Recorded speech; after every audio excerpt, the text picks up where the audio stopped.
Yes, era tuba tutuse nembabuza konti mwasuze mutyanno banyabo ne basebo abantu baffe mwena abakera buli lunaku ate n'olwaleero era tuba tuyingidde erinnya lyange nze Lwanga Derek omwerezawo era mu program eno enganzi the Sunspire agamba nti ndowooza buli kimu kitambula bulungi eyo nno mmwe abali mu mbeera nga tebitambula bulungi nyongera atera okubagumya n'okubagamba nti mugume bijja kuba atenga biterera n'okubagamba nti mukama afaayo ekyo tetukyerabira era tukiremereko ate gwe munnange essuubi ffe lye tujja buli lunaku buli kumakya lye tuyingira nalyo okwongera ate okuzimbamu lye twagala otambulireko bw'oliva ku Katonda essuubi ne likuggwamu okutuuka ku ekyo munnange tolisigaza bulamu so n'olwekyo sigala mu ddembe lya mukama ate n'essuubi eryo lyennyini nkusaasira gwe ayina embeera ezitatambula bulungi katugamba ofiiriddwa olwaziza mukama afaayo era nkukakasa nti bijja kuba ate biterera bulungi abafiiriddwa abasibe ekimyu n'abalwadde abajjanjabe n'abajjanjaba nammwe ate asobole okubanga abagabirira musobole okubanga ate mufuna ebijjanjaba ate abalwadde abo so nno nga n'abatuuse ku buwanguzi congratulations to you nammwe mwebale okubanga ate mutuuse ku mbeera efaanana bwetyo naye teweegulumiza era tokyeteekako nga omuntu nti gwe okireese wabula sigala nga weebaza Katonda oyo owa waggulu omunene ow'amaaso alaba buli wamu nti naawe yasobodde okubanga akulengeddeyo mu abo abangi n'asobola okubanga ate akutuusa ku buwanguzi era abeera nga okkiriza nti buli kimu weewaawo kitambula bulungi nnyo nnyini ddala ku lwa mukama so si ku lulwo yes embeera nga bweri ebintu byonna nga bwe bitambula mu ggwanga lyaffe erya Uganda bingi nnyo nnyini ddala ebigenda mu maaso naye nga nja kutandika n'akakiiko k'ebyokulonda abwe katyo akagambye nti kale oluvannyuma lw'ennaku ze twabawa okutandika nga Monday January ng'ennaku z'omwezi 2 paka nga Monday February ennaku z'omwezi 10 okubanga mutereerezaamu enkalala zammwe ez'okulonda kakati ne mubanga ate mugamba nti bikyabulamu kale naffe tutudde wano ne tukkaanya era bw'atyo Justice Simon Byabakama tegezeza abantu bano nti mwenna nkakasa nti nyongeddeko ennaku 7 okutandika ng'ennaku z'omwezi 11 lwaleero kale nno gwe abadde alowooza nti omukisa gwakuyiseeko olwaleero enkoko gikwate mumwa okeere ogende onoonye we baterereza enkalala bw'otyo naawe osobole okubanga otereza olukalala lwo osobole okubanga either okyusa woolondera oteekamu erinnya lyo nga toliimu oba nga weetereza mu buli kimu okkebeera ddala nga mwoli nti ku lunaku olwo olw'okulonda ekuli bakutuuse naawe omukisa tegukuyitako osobole okubanga naawe wetaba mu kutereeza oba okusalawo butya eggwanga lyo alikulembere bw'ati era Justice Simon Byabakama yayongeddeko nti ku mulundi guno bwe kinaaba kiwedde teri kwongezaayo era gw'ataafune mukisa ku mulundi guno kyerabire manya nti omukisa ku luno gukuyiseeko tojja kubanga weetaba mu nteekateeka zino kubanga ebyokukola balina bingi era bye baateekateeka nga tebaagala programs zino ziyingire mu zinne waazo kubanga obudde balabikanga balina butono ddala newankubadde nga okwemulugunya kukyava mu bitundu ebyenjawulo nga bagamba nti era ennaku eziweereddwayo ntono neggwe munnange nange kankubuuza ekibuzo tunaabeera ku ekyo kyokka kale tukozese zino ze batuwadde sobole okubanga ate tutereeza embeera yaffe akatonaku ke batuwadde tukakozese bulungi tukunge abantu baffe basobole okubanga ate abeewandiisa olunaku lugenda okutuuka nga tewali yemulugunya nti nze saasobola kubanga ate nkolebwako kale nno tufeeyo mmwe bantu mmwe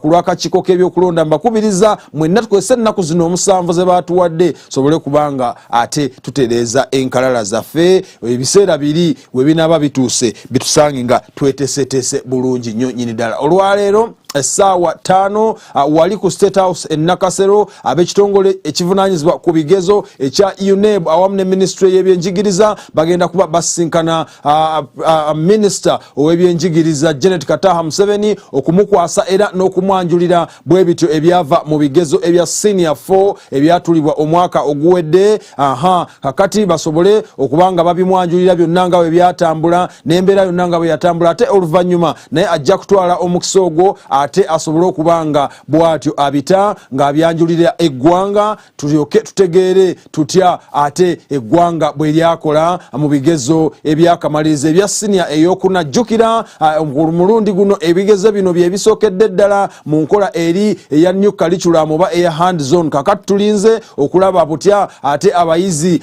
bwe bakoze ku mulundi guno. Jjukiranga kakati bwe babanga gwe gusookedde ddala mubaamu ebitatambula bulungi nga bwe twawulira nga bali mu kubimaakinga nti abamu baali bagamba tebalina guide ntuufu kwe bagololera bibuuzo bino. Naye kakati katulinde tulabe ate alipoota egenda okubanga etuweebwa okusinziira ku ebyo ebyakolebwa n'ebigenda okubanga ate bivaamu n'ebinaddako, kubanga bano bwe bamaliriza ate okubanga batadde ebibuuzo byabwe bagenda kuba beeyongerayo ku mutendera oguddako. Oba bagenda kweyongerayo nga basoma nga bwe basoma luli, oba ate bagenda kubanga baswitchinga badde ku nkola eri eyaliwo enkadde nga gye baba batambulirako nga bannaffe bano kaakano abali mu ggwe nange. Tulindirire bulindirizi wali ennakasero saawa zigenda kuba 5 nga minisita yatudde dda n'abakungu okubanga ate barecevinga ebibuuzo ebyo ebya siniya ey'okuna. Kakati wetwogerera buli ssomero liri ku bunkenke ligamba oba biki ebyafuddeyo. Yes, tugume ffenna ate tubeerabeera likirivu tulinde ate tulabe kiki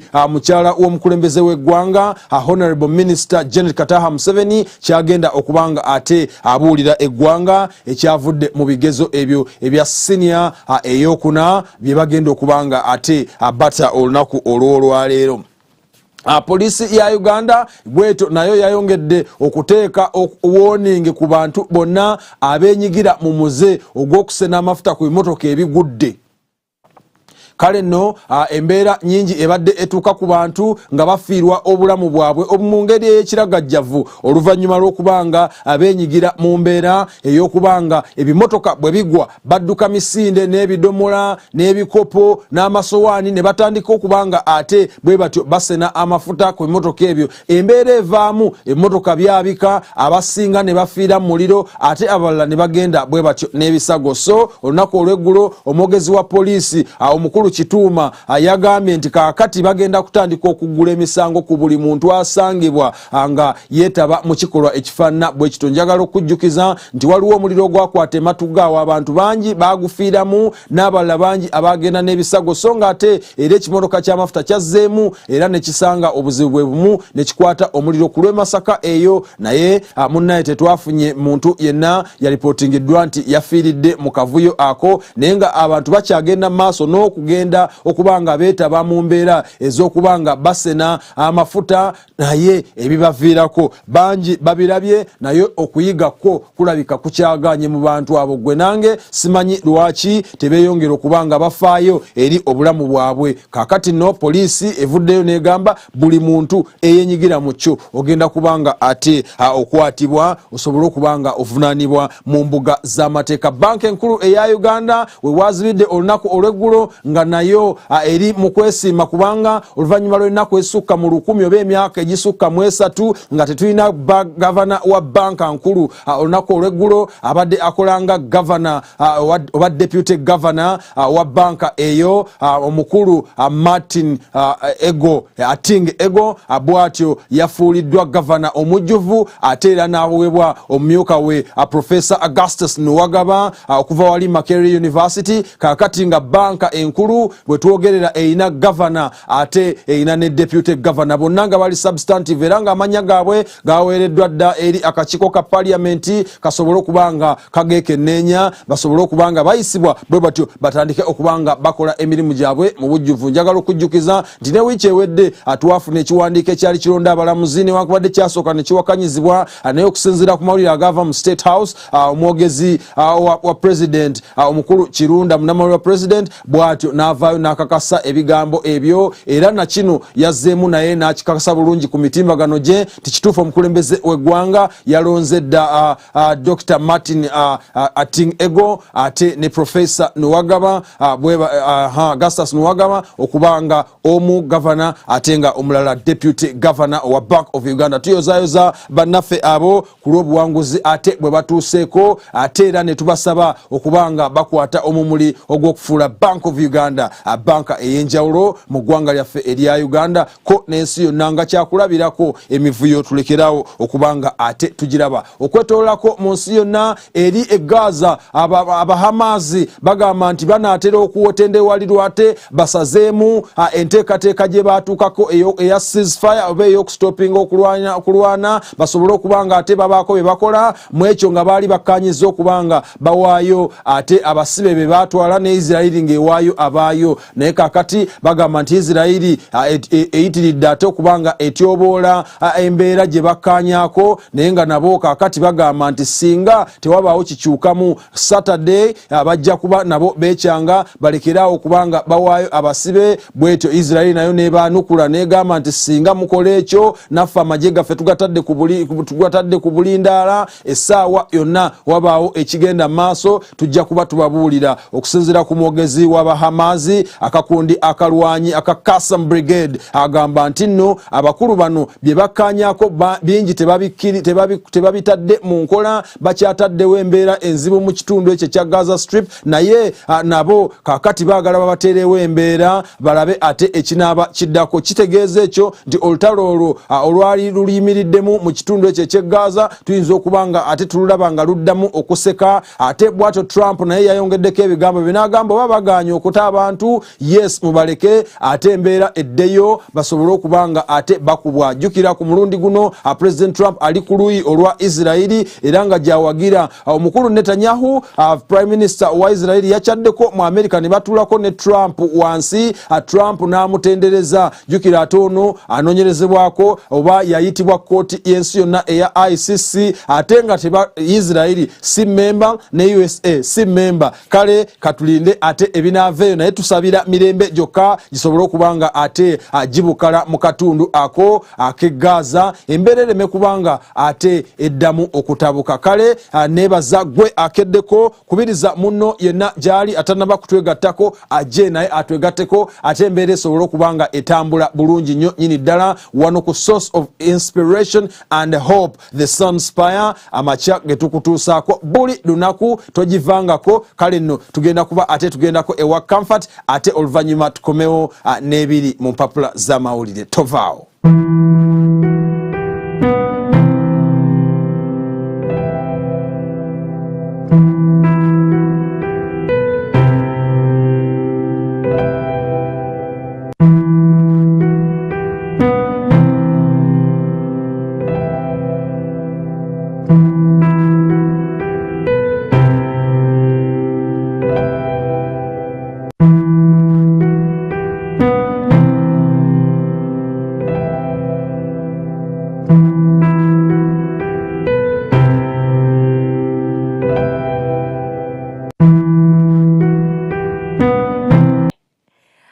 A very good morning. Thank you so much for waking up with us right here on Sunspire, and thank you specifically for watching Inspired by Comfort. It is a lovely morning. Today happens to be that day that we are waiting for. You know, today there seems to be some political tension, NUP and what have you, but let's wait and see what is going to come out right there. So, Inspired by Comfort, here we are. Today I want us to talk about the 4 V's that you need to have at your fingertips if you are going to be a better person, if you want to live a life that you're going to be fulfilled with, a life that is going to make you joyous and happy. Yesterday we talked about the 5 why framework, which meant that before you do anything, before you say anything, make sure that you have 5 good reasons for that particular thing that you are about to do. If you want to say, Comfort, do this for me, before you ask me to do that for you, make sure you have 5 good reasons why you are asking me to do that for you. Yeah. So today we're talking about the 4 V's. Now these 4 V's are going to be your go-to for reflection. They're going to be your go-to for growth. Yeah. So the first V is going to be your vision. You need to have a vision. Even the Bible talks about it in Habakkuk 2:2. It says you should have, your vision plainly written.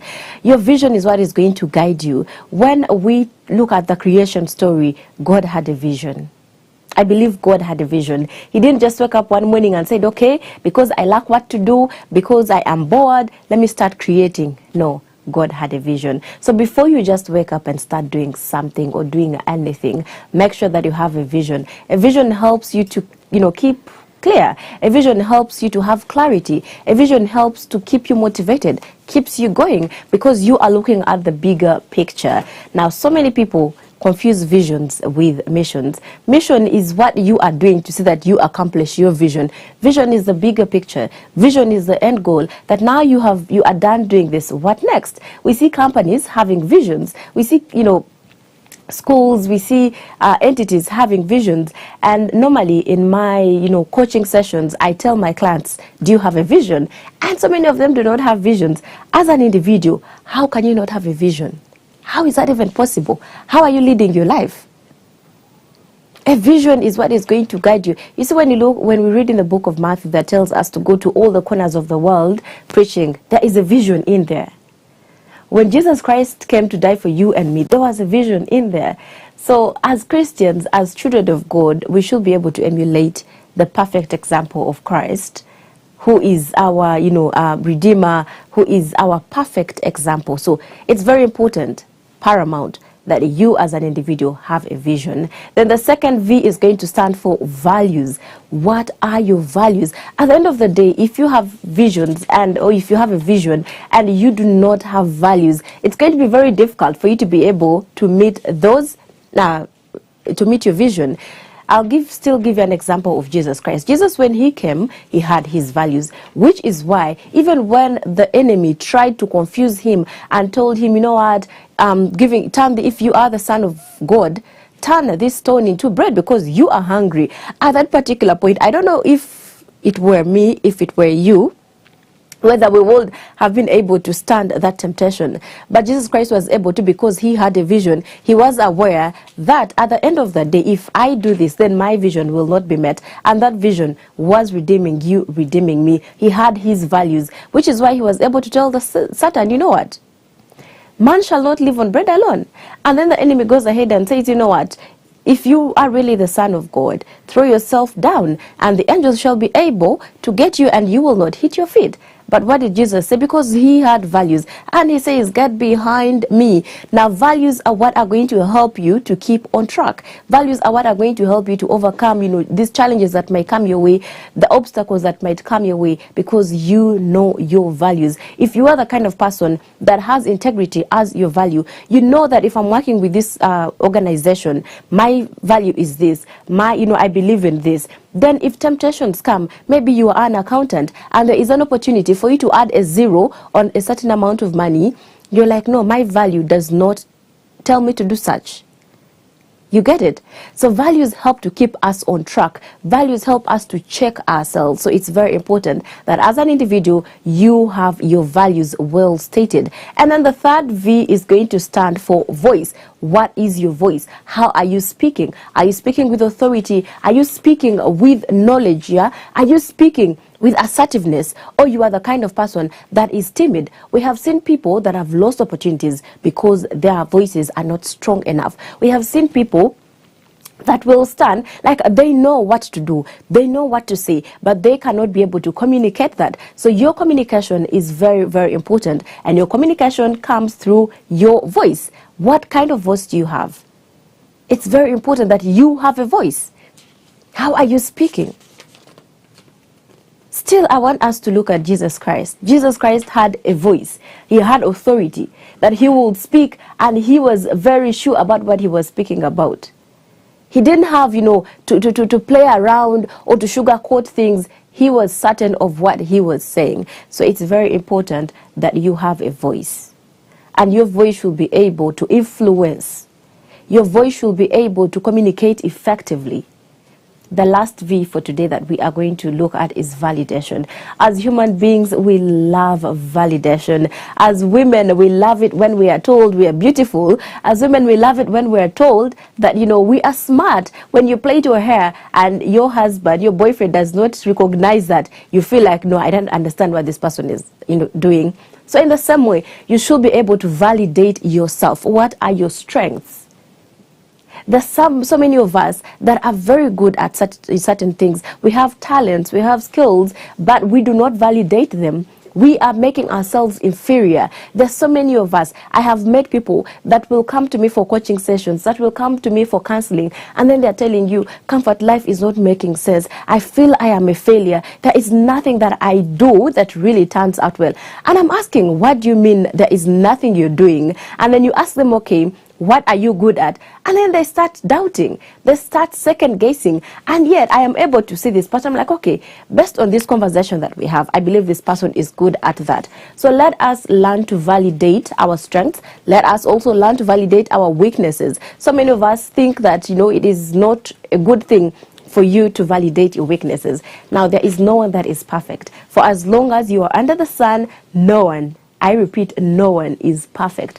All of us have fallen short of the glory of God according to the Bible. And that only means that we have weaknesses. So you can never come out and say, me, I only have strength. That is not possible. You have weaknesses. What are those weaknesses? What, happens is when you acknowledge your weaknesses is the fact that you are going to be able to, maneuver through certain situations. When you know your weakness, as Comfort, if I know that I easily get angered, I will tell that, okay, if I am in this situation where we are headed right now, my anger is boiling, now it is coming up, I would move. It makes me self-aware. It helps me to be able to limit what my weaknesses are. It helps me to keep myself in check. It gives me self-control. So when we are talking about validation, we are not only talking about the good things, we are also talking about the bad things. For you to be able to recognize them, for you to acknowledge them, and then find a solution. We can also talk about, the strengths, and then, the threats that are available. In life, we are going to have threats. We are going to have threats. When Jesus Christ came to die for you and me, he had the threat of culture. He was asked, who does this man think he is? Why isn't this blasphemy? How can you say you are God? How can you say you are a child of God? Culture. Those threats are going to be there. I don't know what your threats are, but threats are going to be part of life. And then we have opportunities that are available to us. As Seventh Adventist, we have Hope Channel Uganda, where you are sure that if I tune to Hope Channel Uganda, my child will be able to watch. I don't have to be on tension to, be ready with the remote, that in case any word is said, in case any picture shows up, I'll have to turn off the TV. Like those opportunities. What opportunities do you have if you want to grow spiritually? You have Hope Channel, you have Prime Radio, Ebenezer, church-based media organizations that will be able to shape your faith, that will be able to nurture you. But we have this opportunity, and then you choose to go to a secular media house. Like, why would you do that? So that is it for today. Make sure that you have all these 4 V's at your fingertips if you want to live a better life, if you want to become the better version of yourself. My name is Comfort. Stay tuned on the Sunspire. Good morning.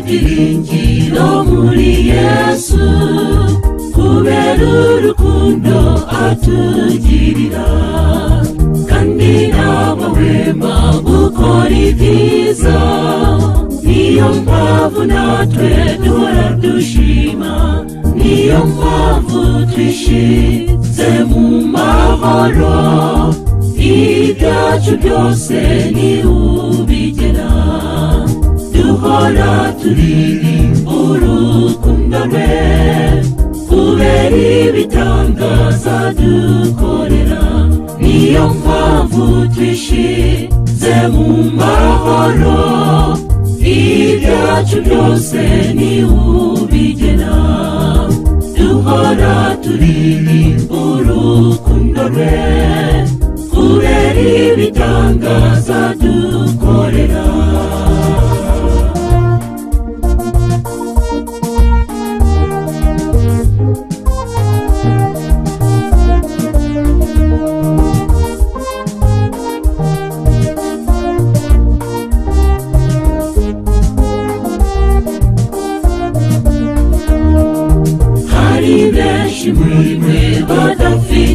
ibyiringiro imitima y'abirahangayitse muhindura amaso murebe Yesu nimumwitabaza n'abatabara niyo mpamvu twishize mu mahoro ibyacu byose ni ubigera duhora turirimba urukundo rwe kubera ibitangaza dukorera niyo mpamvu twishize mu mahoro ibyacu byose ni ubigera duhora turirimba urukundo rwe kubera ibitangaza dukorera niyo mpamvu twishize mu mahoro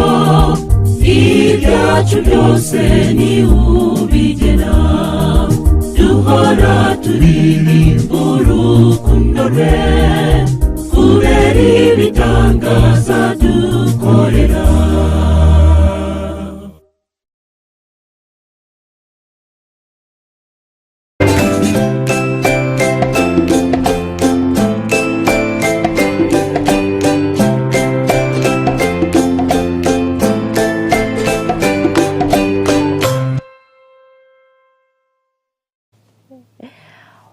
Well, it is still a beautiful morning right here on Sunspire. Tuliko Hope Channel. Webale nnyo kubanga okyekumidde ku Hope Channel amachaga leero. Tukwebaza nnyo mu kanyomero kano nga tugenda kulaba ebiri mu mpapula z'amawulire. Nga bulijjo tulina empapula ziri ssatu. Tulina The Daily Monitor, tulina New Vision as well as Avokedde. Nze ngenda okusooka. Lwangali okadde ajatwe updates eziri mu Monitor ne Avokedde. Ngenda kusoma mu the New Vision.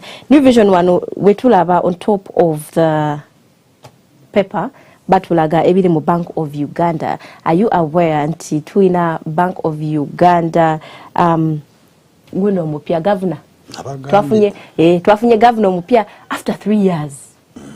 Mulimu abadde bemulugunyanga bagamba tuina wotunulira ensimbi ze tuina kati sente ne bwebera mpya etya tuina signature y'omuntu eyatuvaako dda amne ennaku zino bibadde bikyuseemu nga mukulu Michael asayinga yateekawo era kuliko deputy governor ku sente nga sinabazira bezo sente tokyaze kyogamba nze ntambulira mu nkadde nedda tonneetegereza sente kimanyiza amaaso oba mbeera nnyo ku online ndowooza okozesa nnyo mobile money. So bwetuwogerera kati bwetulaba empapula wano batugamba what lies ahead for the new Bank of Uganda bosses. Olunaku lw'eggulo twategezebwa about that communication. Wano batulaga nti experts have reacted about the Bank of Uganda appointments. Munda ne batuwa n'ebikwata ku bano abantu, the deputy governor alongside the governor himself. For more details, please feel free to come and read the New Vision. Wano batulaga nti Uganda Development Corporation yewaddeyo okuyamba abalimi or to help agriculture entrepreneurs to develop. Wano batugamba nti one of the challenges facing investors in the agriculture sector is funding. Kituufu ensimbi zo zibuzebuzemuko. Ne batugamba nti bobo you're an entrepreneur and you're into agriculture, those are your worries should come to an end because Uganda Development Corporation yewaddeyo okulaba is solving this problem during the Harvest Money Expo. How and when? Please have yourself the New Vision. Wano batulaga nti police is hunting for 2 teachers who are seen on social media caning a student. Kakati mu Uganda mu mwaka gwa 2016, that is 2016, Ministry of Education yavayo netulaga nti abasomesa tebakyakirizibwa kola ki kuba abaana. That is corporal punishment. Ne walo video badde circulating ku social media since last week over the weekend. police nevayo nga mulimu abasomesa ababiri nga bakuba omwana. It was in Western nga bamukuba and they were alternating ono akuba nono najja nakuba. So right now police is looking for those two teachers. Basomesa tetubalabako naye nanyine somero oba mukulu w'essomero tanavayo kwogera. But how do the government want these students to be disciplined, because that was part of disciplining the students? And you can see for abavambe bakuba emigo. Twavamu as responsible people. We are responsible people. We should just regulate this. Do what?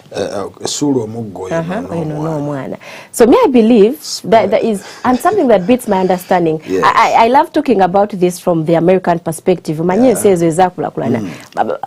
can even be arrested for, disciplining their child. I don't say it is punishment, it is disciplining. Trying to put this child on the right track. Naye ate mune government yemu ekwata omuzadde ng'agezaako ku disciplining omwana is the same government that will come and get your child emusibe nga ayina kyakoze. Exactly. So we should just sit down, agree and regulate maybe the punishments that we give to the students, but at tusobola gamba nti we should stop caning them, tukoze senkola enyangu yanguko tuleme bakuba jibatta naye nga tusobola kubanga tuva ku muggo kubanga nga era Bible we kugambye spare the road, spoil the child. Exactly. So the Education Policy Review Commission evudde nga bakyemulugunya officially abaana bateeka okubeera ku ssomero, bateeka okutandika okusoma by ssaawa 2 ne bamaliriza by ssaawa 10.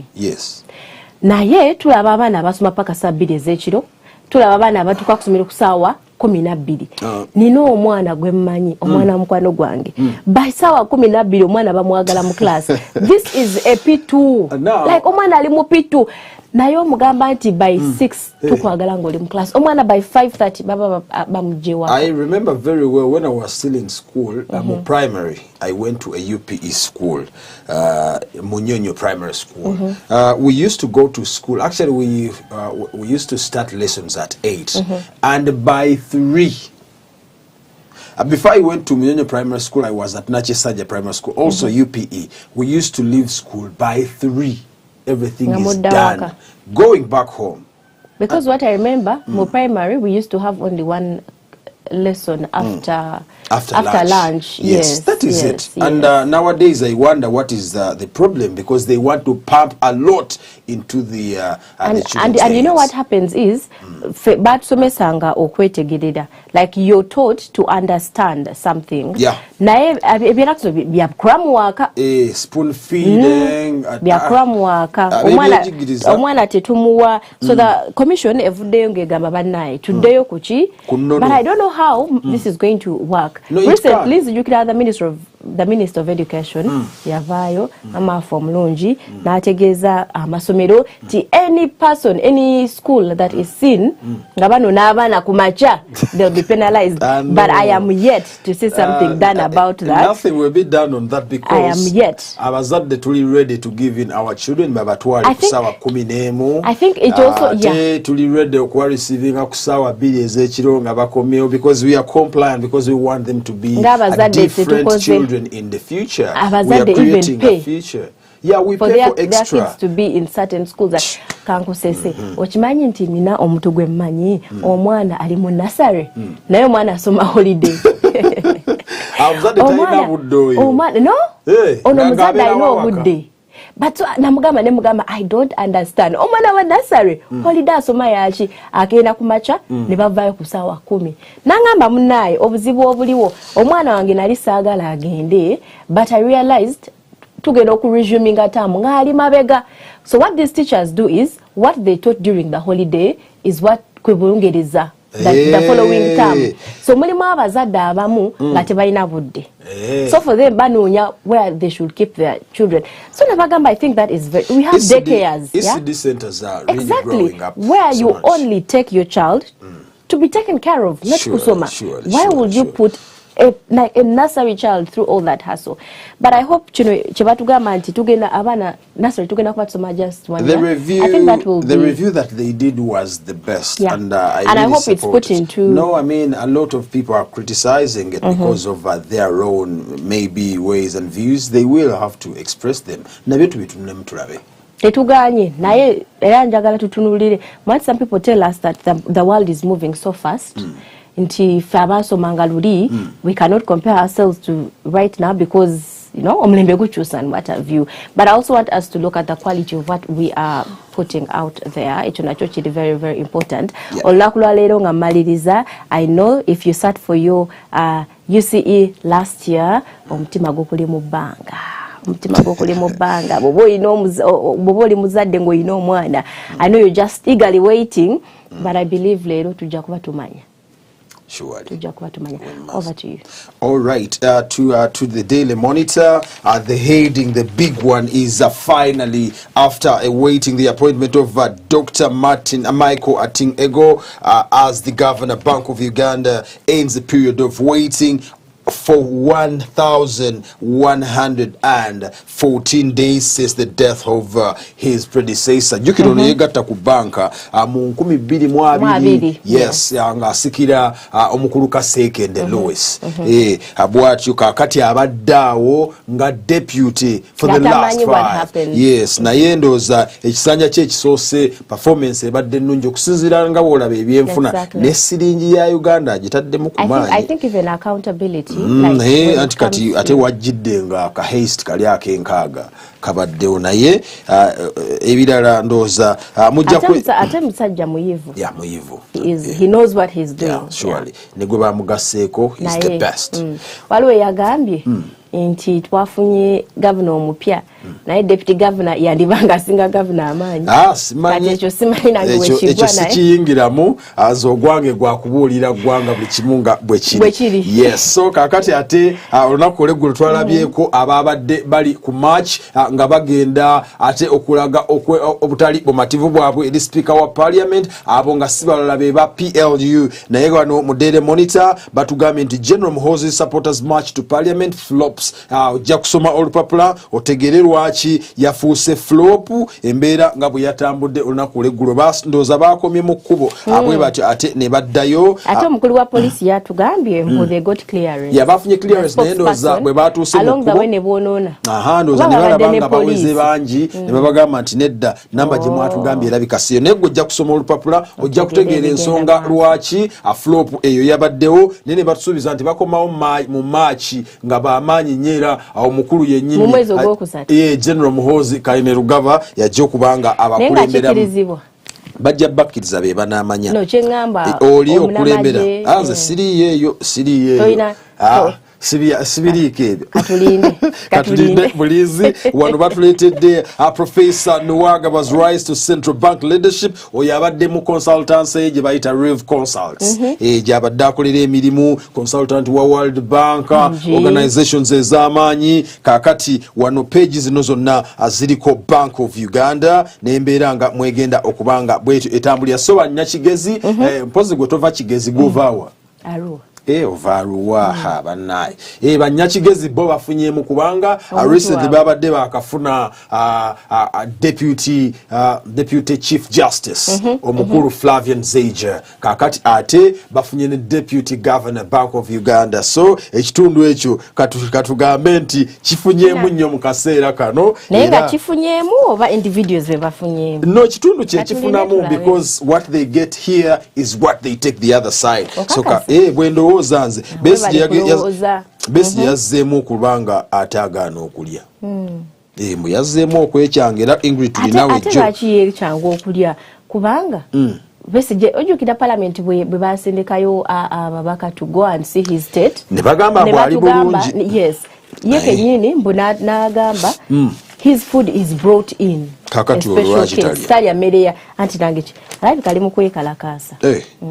Mule waliyo bannamasaka eyo omanyi tuli mu kulonda agenda okubanga addira Bishop Jumba mu bigere mu West Buganda mu kanisa Church of Uganda. Naye mbu mulimu ebikonokono kakati ebikonokono ebyo waliwo ne munnamawulire weyo gwe bakwata mbu nga bakiyita okumalayininga okusiiga obusa omu ku baali beesimbyewo mu lwokaano nga bamugwabaji eriyo munnamawulire w'ebbendobendo lye Masaka naye banne bagambye awo mukulu bamuto okusinziira kwakulira bannamawulire mu bbendobendo eryo omukulu Farish Magembe ndoozi omumanyi munnaffe oyo kakati agamba nti munnaawe bamute embeera bwetyo yo bwetambula kakati bwe tukatulinde ate munnange ebinaava mu kitundu kyeyo amawulire mangi mu lupapula lwa Daily Monitor bingi nnyo nnyini ddala kakati gwe kyojja okukola ojja kugula olupapula luno osobole okubanga emboozi zonna ozitegerera ddala bulungi naye nabo tebeerabidde UNEB nti ebibuuzo ebita olunaku olwolwaleero ne tenders nnyingi nnyo zijjudde mu lupapula olwo mulimu n'emirimu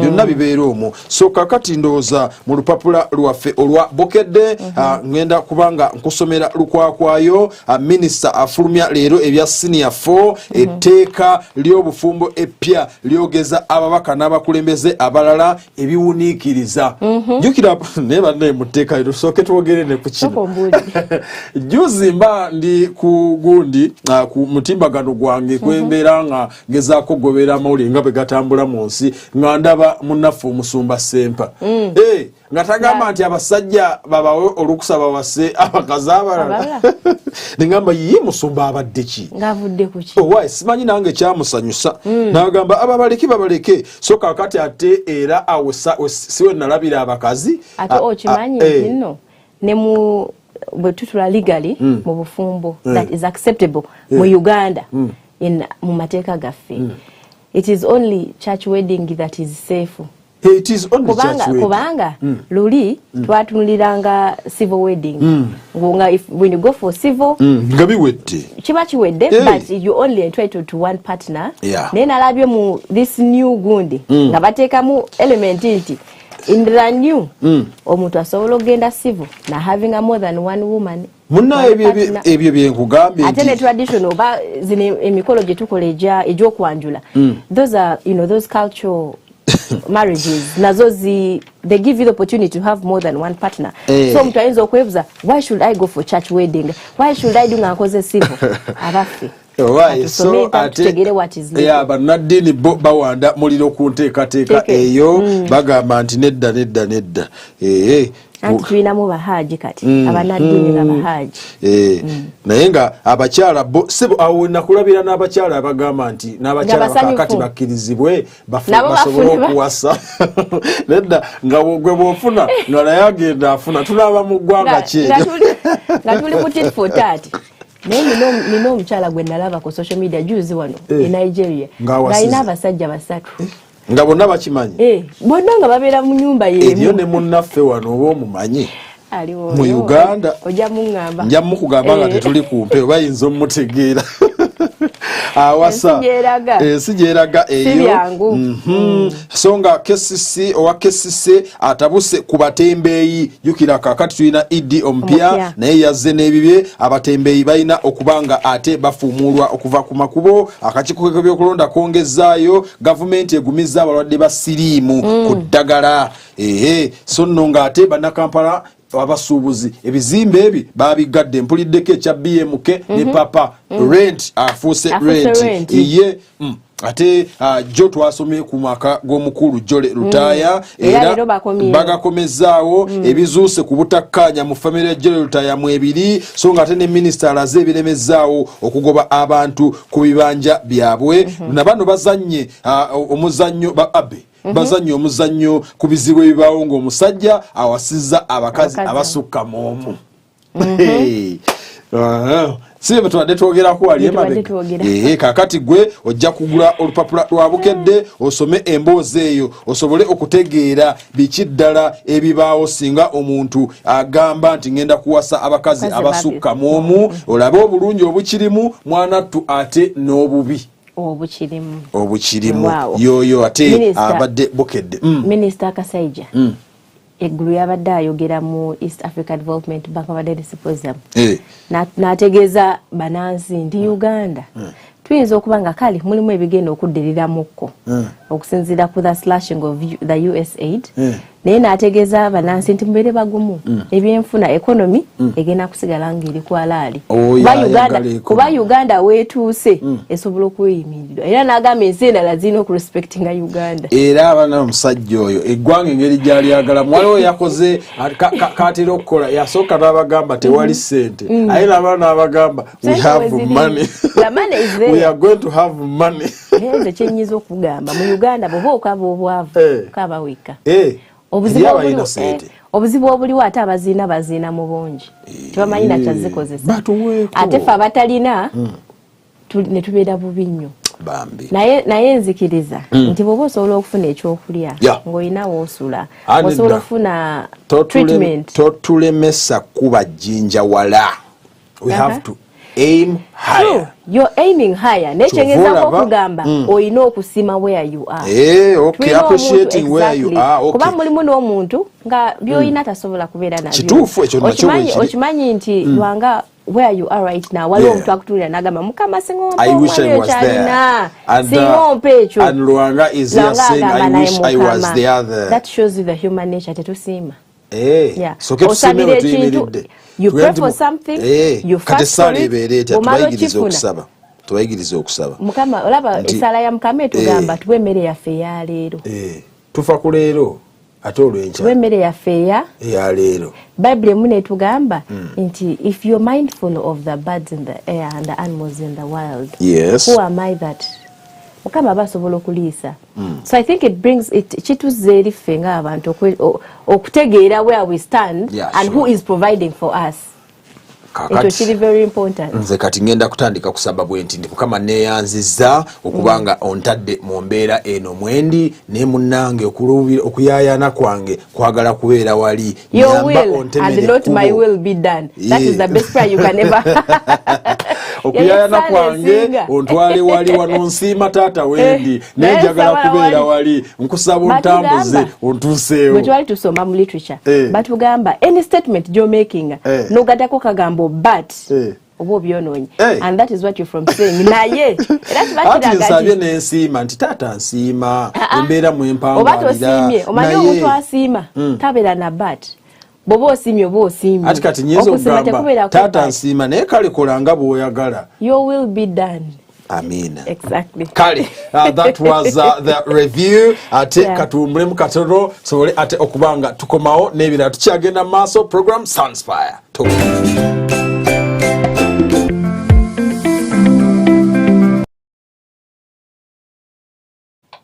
Alright, mukulike yonyo ate mukayimba ako kasenekerevu obulungi enyo nyini dala tuba tukomyewo ana ear on ground okutegeza embeera nga bweri era nga bwe bitambula byonna wano na wali ate wali ku ground wenyini neniroza nga tetunaba kugenda nnyo wala anjagala okutegeeza mwenna ba member ba AMA Adventist Media Association okubanga temwerabira ku sabiti eno wali ku Midland High School ekawempe annual general meeting egenda kubanga abwetyo etojera sonolo ensonga eyo mwenna abavunanyizibwa all of you who subscribe to AMA should be informed that it is happening this Saturday ku Midland High School ekawempe mulabe engeri gye muyiza okutwala AMA association mu butereevu and also to get more members omulamu omukulu ogw'ensonga lwaki mwetaagibwa kulaba butya ate ekitongole bwe kinagenda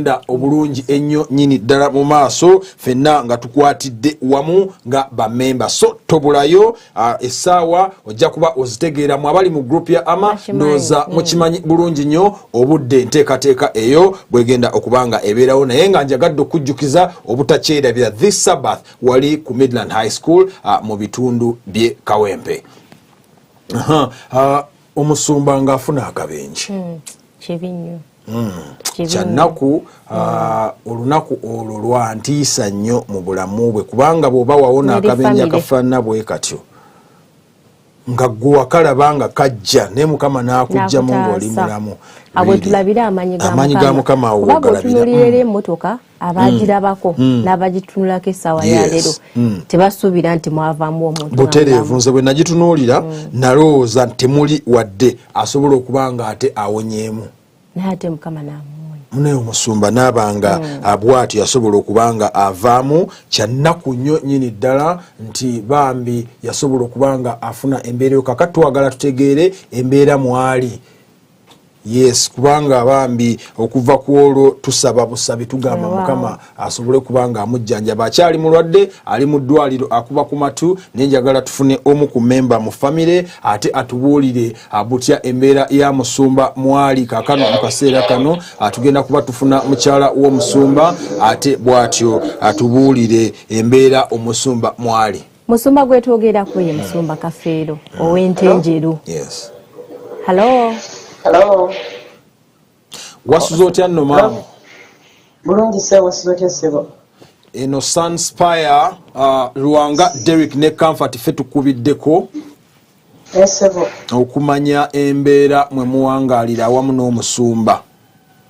Sebo. Maama. Nga mwalaba n'akabenje. Twalaba nakanyabo. Taata ali mu mbeera ki kati?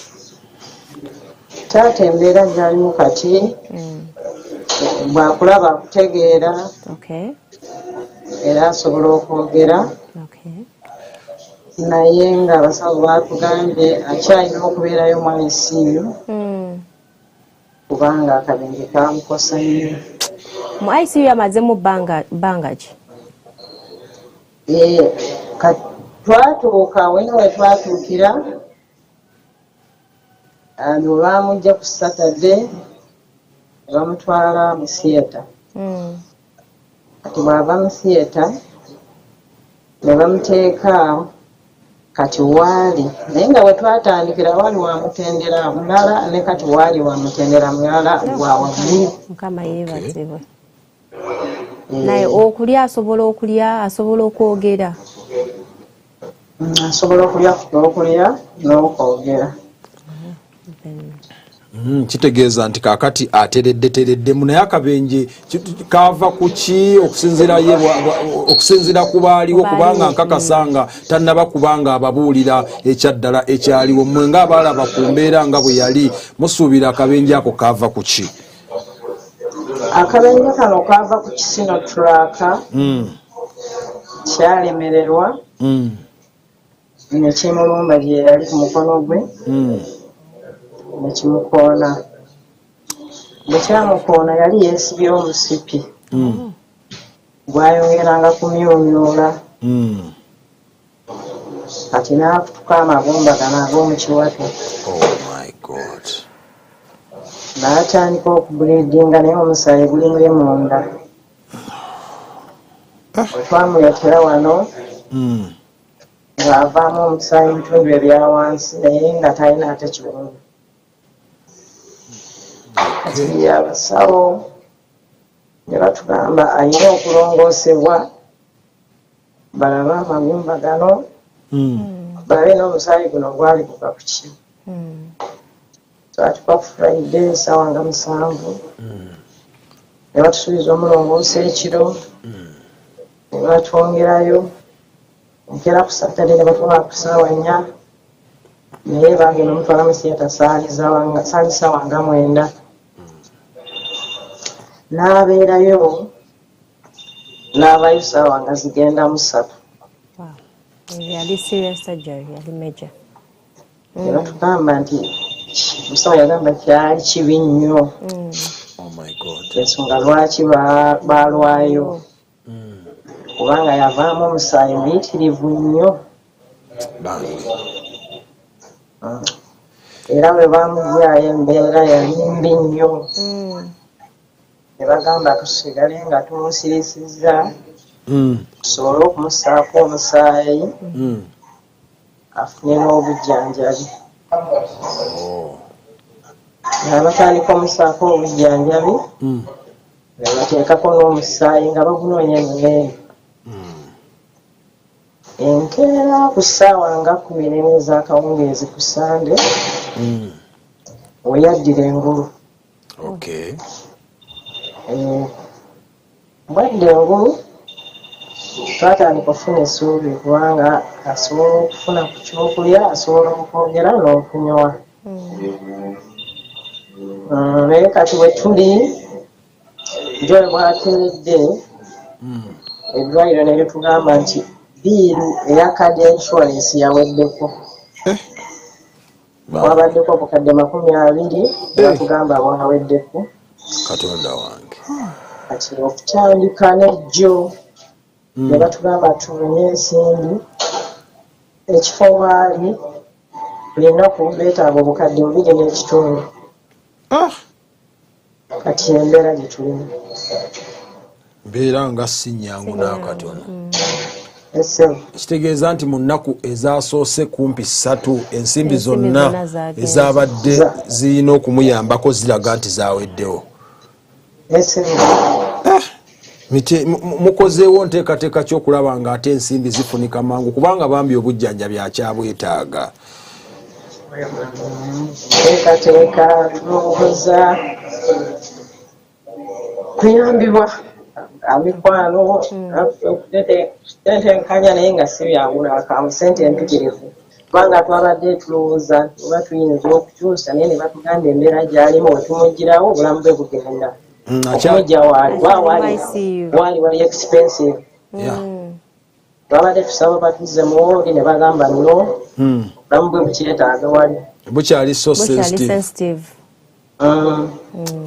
Kakati okusinziira ku basawo tuyinayo any report gye batuwadde sofa eraga nti maybe due to ekyamutukako amagumba ago waliwo essuubi nti ajja kusobola okuddamu okutambula obulungi tafune permanent disability.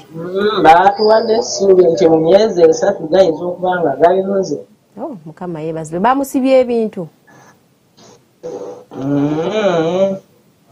Ne batugambye bwe bagize muli mu balina bye baataddemu gagenda kuyunga.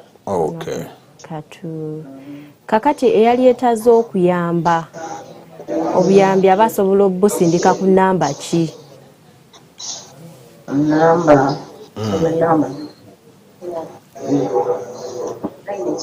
enamba 075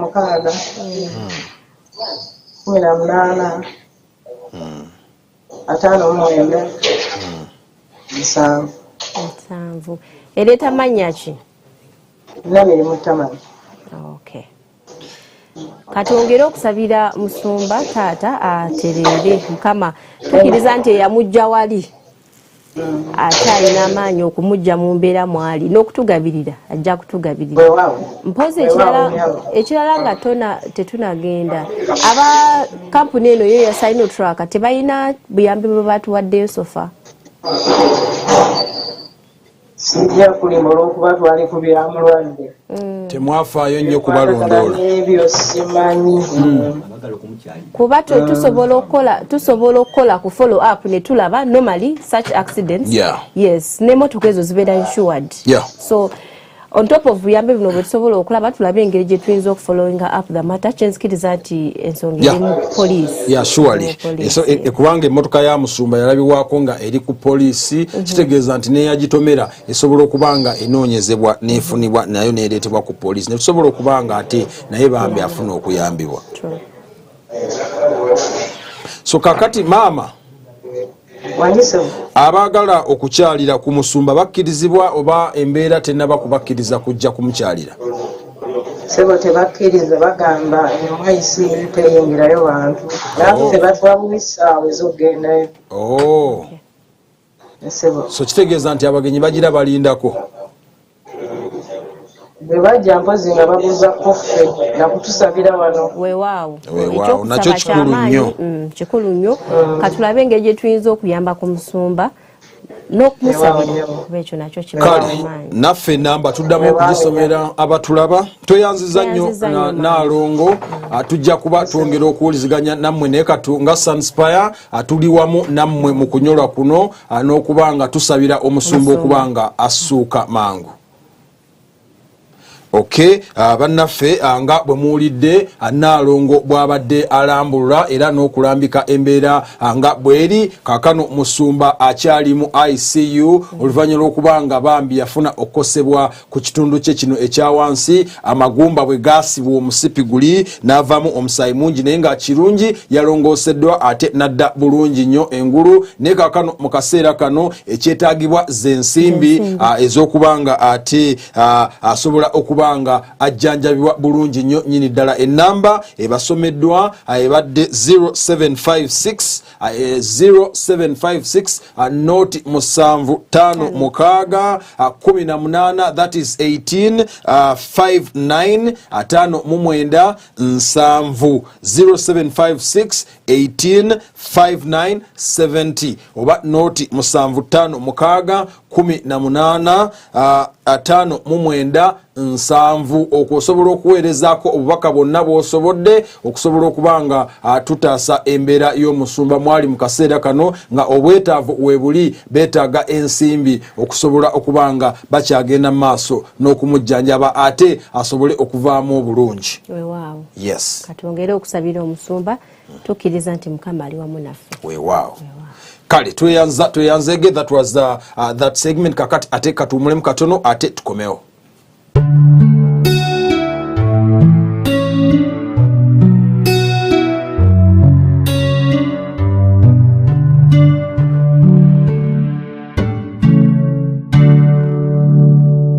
Thorns on his head, spear in his side, yet it was a heartache that made him cry. He gave his life so you would understand. Is there any way you could say no to this man? If Christ himself were standing here, face full of glory and eyes full of tears, and he held out his arms and his nail-printed hands, is there any way you could say no to this man? Could you look in his tear-stained eyes, knowing it's you he's thinking of? Could you tell him you're not ready to give him your life? Could you say you don't think you need his love?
Right, welcome back from that break. Ate olwaleero era tukomyeyo okubaako kyetwogerako ate nakyo ate osobole okubanga tusharinga ideas nawe aliyeyo osobole okubanga ogoberera nga bwetugezaako okubanga twebuuza ebibuuzo olowooza lwaki abantu bavudde mu banka ne badda mu kusevingira eyo ku byalo.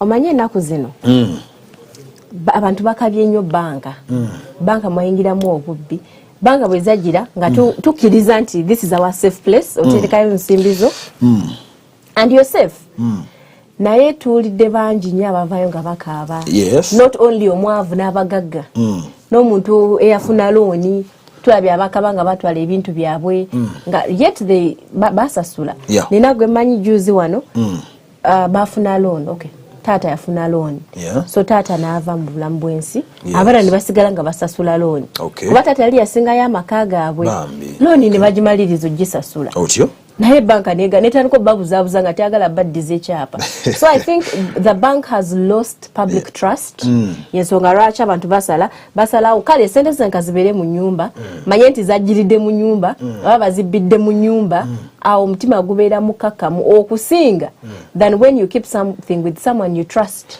ate omuntu ono n'omujjamu obwesige. I think it's just yes okusinziira ku kunoonyereza ku nteekateeka eno lwaki ekibuuzo nga bwe nkibuuziza lwaki olowooza abantu banka bazisudde omuguluka ne badda ate mu kwenyigira mu village savings eyo wansi ne bagamba nti owaaye nze kantereke wano ewaffe ku kyalo ensimbi zange wenzeetaagira nsobola okutambula mangu wali ne ngenda ne bampaayo sisimba layini y'amaanyi nga nti ate nina okulinnya takisi ngende e Kampala. Olowooza abantu nga bw'okitugambye nti ekibajje mu banka embeera banka ze zibayisaamu. I think n'olumu ne sente omanyi zino sente zibatematema ezo I think ekyo nakyo omuntu bakitunuuliramu alina okulaba charges but then also okyogeddeko ekya gundi proximity nti omuntu amanya omuntu asobola okumanya nti kale sako yaffe eri just maybe 1000 away from where I am n'okutambula abasobola okola ki okutambulawo abantu bano ababamanyi olumu these circles they go back to the roots and they relate with the people bolaba ababa saving sente naye kati wa banka ogenda okutuukayo nga takumanyi naye wa sako otuukawo akumanyi n'erinnya nti comfort ozze oli like they've created that friendship naye ogenda mu banka ku sente ezizo ne bakuwa attitude ne bakuwa so ebintu ebyo bimalamu amaanyi olowooza bye biviiriddeko kubanga kakati okusinziira ku kunoonyereza okwakolebwa okubala abantu okwaliwo baali bagezaako okubuuza abantu wa gye batereka ensimbi zaabwe ne kizuulibwa nti ng'oggyeko mobile money abantu bettanidde nnyo village savings ezo nga bagamba nti bo zibanguyira okusinga ate okugenda mu banka okubanga baterekayo ensimbi zaabwe kubanga ekisooka ensimbi naye mu banka baba baterese entereke naye no ku byalo baba baterese entereke ate n'ekirala omuntu agenze okufuna looni mu sako ayangwirwa nnyo okusinga omuntu agenze mu banka okufuna butereevu era omuntu alaba nfuniramu wa bwe manse nina bu savings nange nina saving groups zenkoleramu zensavingira sente nawe ogenda okufuna bakwangwira embeera nsobola ogenda mu saving group emu ne bambuuza bane sente zange ninayo mmeka ne bakubulira nti bano yunayo kakadde kamu ne bagamba zonna nzaagala ne bazikuwa ne bazikuwa toluddeewo tokoze eki ate baba bakumanyi when it comes to loans baba bagala kufuna loan loan za saako ne interest zaabwe ziba ntono compared za bank era okusinziira ku banoonyereza bagamba nti enkola eyo ey'okubanga ziyambye nnyo abalokooza abo abantu ba wansi okubanga beetandikira emirimu kibayambye nnyo kubanga tebakyayagalirako ddala na kugenda eri kubanga kimwangwira wano mu kabiina kaabwe okumuwaayo ensimbi n'agenda n'abaako byakola mangu naye n'aziyaya mangu n'azizza okusinga eri mu banka gye bajja omuwanvu yaleeta kino leete nakiri okimanyi nti mu banka bw'oba ogenzeeyo nga weetaaga sente assuming ofunye obuzibu ne wobeerayo n'obukadde 10 tebayinza kuwa looni nga either si salary looni oba nga totaddeyo Musingo.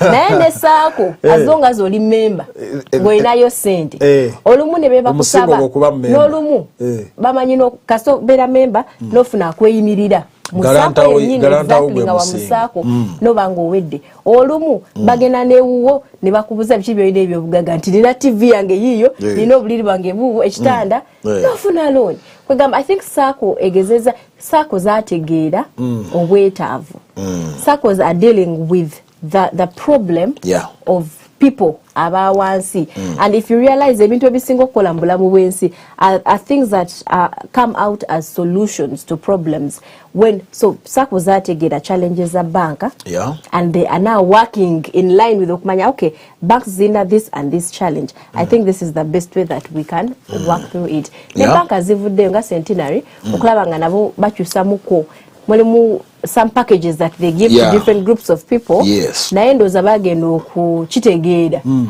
nga saako already zimaze okuinvestinga mu bantu abantu bamaze obakiririzaamu so I believe mainly it is that first of all reliability people feel they can rely on saakos more than they do banks and then the other is trust abantu bakyalina obwesige mu saakos okusinga with banks kakati musobola okutuwa feedback ku namba eyo 0759882003 olowooza lwaki abantu basazeewo nnyo okubanga bava ku banka ziri ne bettanira wansi eno ku kyalo gye bawangaalira okubanga badda mu bubiina okusinga okutambula oba okugenda mu mabanka ate nga n'okwewola era bakozesa enkola yemu kireka wa banka ate ekisinga ng'otuwa feedback kyali tukoledde bulungi nnyo singa otuwa feedback based on your experience we atulaba lwaki wasalawo oba lwaki osalawo nti nze kambere mu saako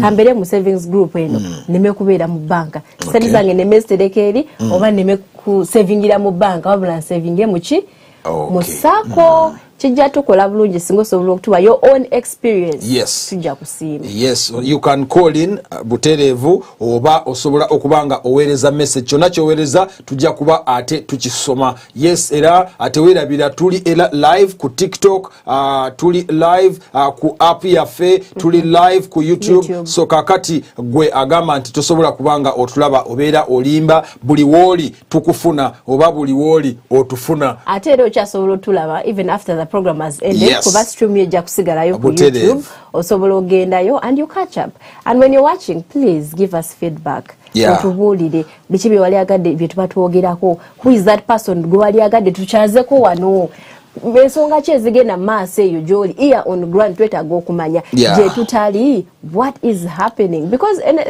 show yiyo show yange so together we have to work okulaba nga show yaffe nga buli kimu kitambula bulungi naye munaye kakati mu busaku obwo naye ate era kyongedde okuzulibwa nti ate abantu bangi babukuba ssente ne badduka kituufu that is what I was talking about the reliability omuntu awulira saako emwanguyira naye security kyekyo kubanga omuntu aba talina kyawaddeyo kyamaanyi nti oba ki naye saakos I think era ziba ntono and omanyi what happens with village saakos kati nga tuvide kuzine ziri established waliwo saakos etutunuulira nga ziri well established kati okimanyi nti eno saako y'abakyala which is now a bank which one ya pink erinya livudde mutwe but it started as you know kati erimu kuva mu ya transitioninga okuva gye yaveeyo gye yatandikira mu ggwanga lya Bangladesh yajja etambula yakyalo yankola yakyalo kati bwetuuka wano era yakola ekintu kyekimu bwetyo esuumuuse paka bwefuuse bank eka kati awo kitegeeza etandise obbakaluubiriza ffe tutunulidde bano abawansi wali eri abakwata 10,000 ne balutwalayo ew'omuteresi wiikendi n'etuuka ne bagabana oba ne bagamba nti katutereke ensimbi zaffe omwaka yogwo naggwako tujja kgenda tumenya akaboksi oba tujje ensimbi zaffe ew'omuwanika tuzigabane tusobole okubanga buli omu abako kyeyekolera wembadde nzijja nti olutunulira saako ze ziri established challenge eyo teriiyo nnyo challenge ze tusinga okulira abantu bwe bakabira bwe buno busaako bwe twekolamu obubiina obwo obutonotono obwo ate ba treasurer normally be badduka ne sente ezo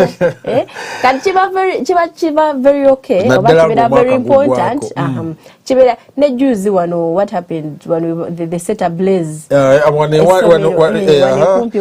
because of ebyo kusavinga abali abulawo sente milioni 25 okugabana kugaba omuliro ne gukwata nabagambe ensimbi zaidi kati notulira ensonga ngezo naye boba olondo omuntu okubanga onti omuwanika ye muwanika ne bache ya person babere ko ne bebasingayo nga tumaliriza olowooza ettaka lyange ndi wadde singa anything happens to the money ettaka mulitwale nga tumaliriza ensonga eno olowooza butya bwe bayinza okwerinda njagala otuwa amagezi wano tu advising butya bwe tusobola okweyagalira mu nteekateeka yaffe ey'okwesevingira ku kyalo era abantu bakubiriza okusevinga kubanga kikulu ffe nga tutambula mu bulamu bw'ensi eno njagala okugamba nti bw'oba tolina mutima gusevinga bingi bigenda kulema okukola lwaki bijja kulema okukola kubanga tolina kyotereseewo obaera tolina kyotandikirako ne bw'oba osuubira busuubizi nsimbi nti zijja kujja bwe zitajja olwo n'okola otya singa oba olina kewasevingawo kitegeeza nti olina w'osobola okubanga otandikira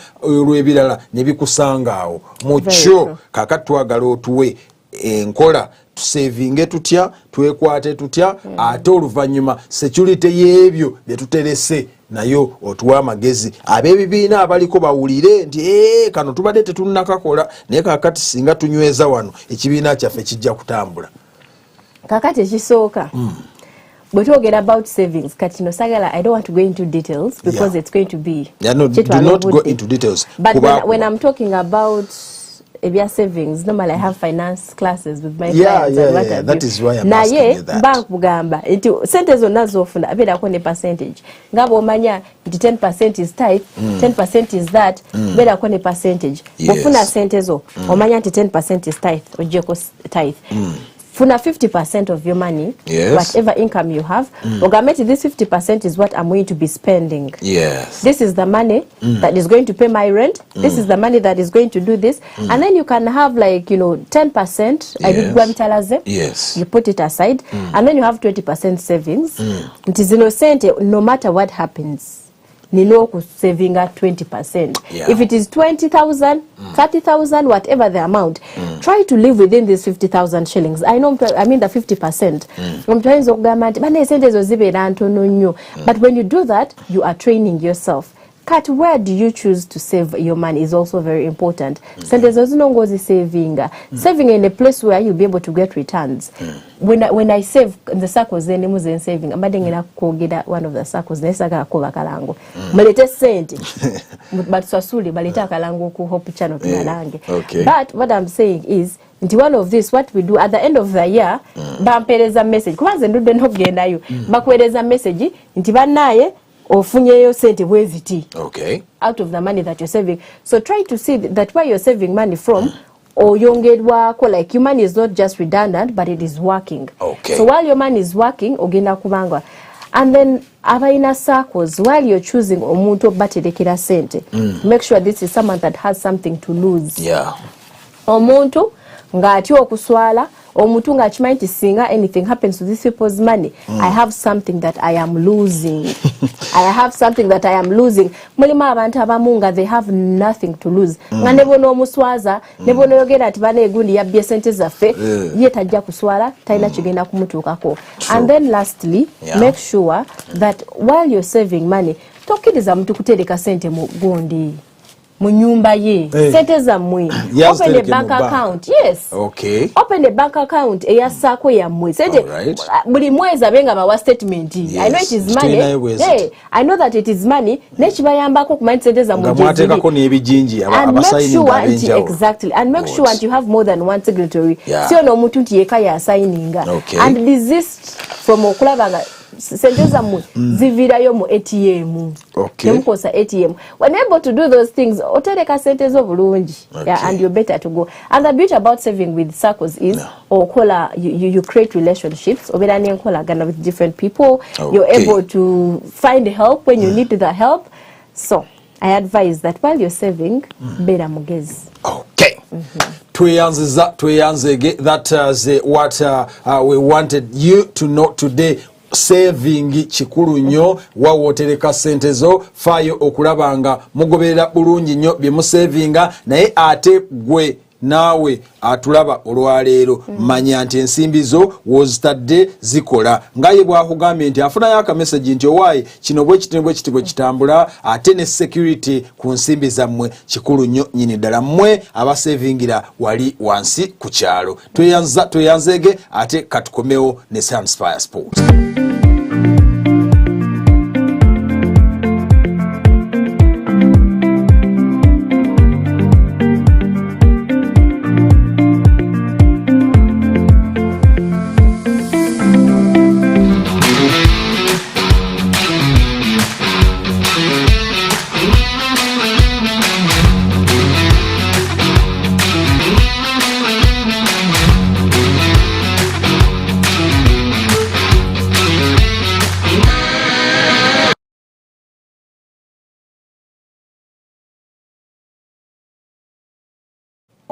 Alright, mukulike eyo nnyo ate eyo gye tuvudde mwebale okubanga mukyaliko nga mukyatulaba ate kaakano ntuuse ne Sunspire Sports okuwa ku byemizannyo nga bwe bitambula mu ggwanga lyaffe erya Uganda ko ne Bulaaya. Yes, nga nja kutandika ne munnaffe oli gwe nakugambyeko eggulo bambi yatomeregana ne munne mu muzannyo ogwa rugby.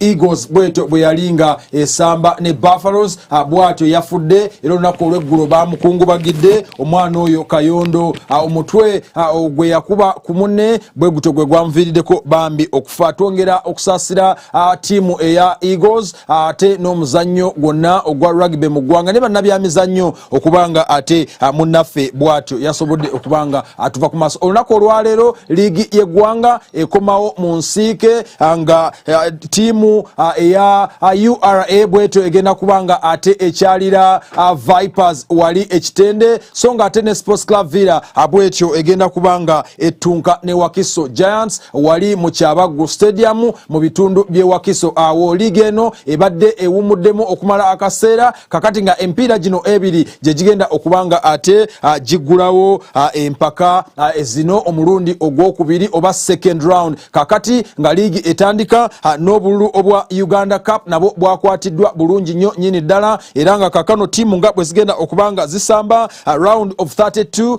egenda kuba bweti nga Vipers egenda kubanga esamba mbalala Police Bright Stars Maroon Wakiso NEC ne Black Power Bull ne Bugoyigo Pakwa UPDF Kurva ne KCCA Karungi Busia Simba Sports Club Villa Calvary ne Lugazi Katida Kitara Total egenda kuba ne Express Songa ate Kataka egenda kuba esamba Omachaku ate Mabira ne URA Renzori ne Buhimba ate nga Bushenyi egenda kuba bwetyo esamba ne Gaddafi. Yes, atera olunaku olwaleero empaka eza Champions League zikomawo mu nsiike nga zeziriwa jukiranga ezasooka luli azagwa round of 8 round of 16 yeddako naye kakati waliwo playoffs ezigenda mu maaso nga tiimu omunana zayitako kakati nga banoonya tiimu omunana ezigenda okubanga ate zeegatta ku ziri ezayitamu edda nga olunaku olwolwaleero Brest egenda kubanga esamba PSG ate nga tiimu eya Manchester City bweto egenda kubanga esamba Madrid, tiimu eya Juventus bweto egenda kubanga esamba PSV